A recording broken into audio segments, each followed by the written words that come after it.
Blanc, absorbant, brillant, le coton, la fibre naturelle la plus utilisée au monde.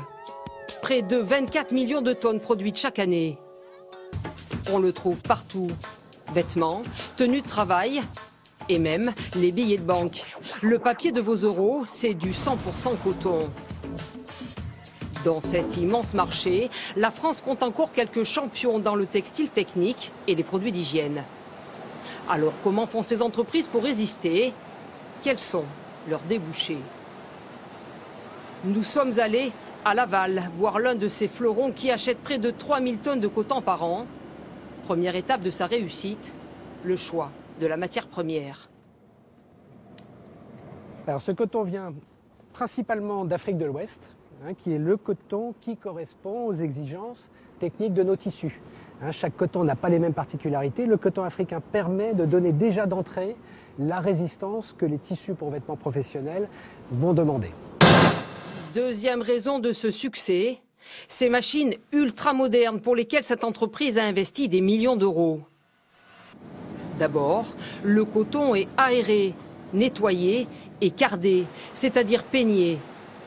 Puis les fibres de coton sont tirées et mélangées à du polyester pour augmenter la résistance du ruban. Vient ensuite la filature. 360 000 km de fils fabriqués chaque jour, l'équivalent de la Terre à la Lune.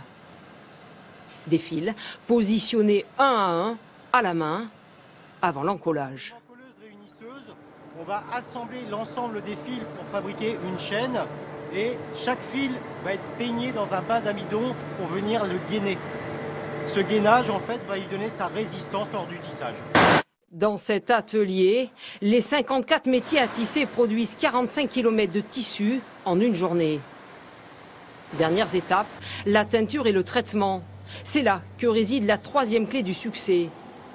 Car ces textiles sont conçus pour des secteurs très porteurs, l'industrie, le bâtiment et même l'armée française. Ils doivent être très résistants. On applique un bain de finition pour rendre le tissu plus facilement défroissable, ce qui va faciliter le repassage. On peut très bien lui appliquer une finition ignifuge, une finition hydrofuge, une finition antibactérienne ou toute autre finition dont le client aurait besoin pour son tissu. Cette entreprise unique en France a bien résisté à la crise, avec des tissus vendus jusqu'à 27 € le mètre pour les plus performants. Elle a réalisé 27 millions d'euros de chiffre d'affaires l'an passé. Nous sommes dans le stock fini. Nous avons environ 800 000 mètres de tissus répartis en une centaine de références. Alors, ces références sont expédiées dans 8 à 9 pays, notamment l'Afrique du Nord et l'Europe. Puis ils sont confectionnés dans ces pays-là et ils reviennent pour être vendus en France et en Europe. Comme le coton ne pousse pas en France, les entreprises doivent aller le chercher, notamment en Afrique. Principaux pays producteurs: l'Inde, la Chine, les États-Unis, le Pakistan, le Brésil. En Afrique, on le surnomme l'or blanc. Un coton cueilli à la main, loin, bien loin de la culture intensive des États-Unis. Une fois récolté, le coton est égrené dans ces machines. En clair, les fibres sont séparées des petites graines logées à l'intérieur. Conditionné en balles, le coton est ensuite expédié en France par bateau. Au départ, comme à l'arrivée au Havre, il est très contrôlé pour répondre aux exigences des clients. C'est la spécialité de Thierry Lenormand. Premier critère, la longueur des fibres comprise entre 2 et 3 cm. Deuxième paramètre essentiel, la couleur. Celui-ci, terne, coloré, taché, avec beaucoup d'impuretés. Et vous voyez la grosse différence entre les deux, ce coton qui est blanc, brillant, propre. Il est évident que vous ne ferez pas le même fil avec du coton aussi propre que celui-ci qu'avec celui-là. Mais la valeur d'achat n'est pas la même non plus. Si le coton le plus blanc est réservé au textile, l'autre sert dans la cosmétique. Et dans ce secteur-là, la France possède un géant mondial qui exporte dans 65 pays. Elle se trouve dans l'Orne. Chaque année, elle transforme 2800 tonnes de coton. Nous, pour nos produits d'hygiène, nous avons besoin d'un coton qui est blanchi. Blanchi, mais pas seulement.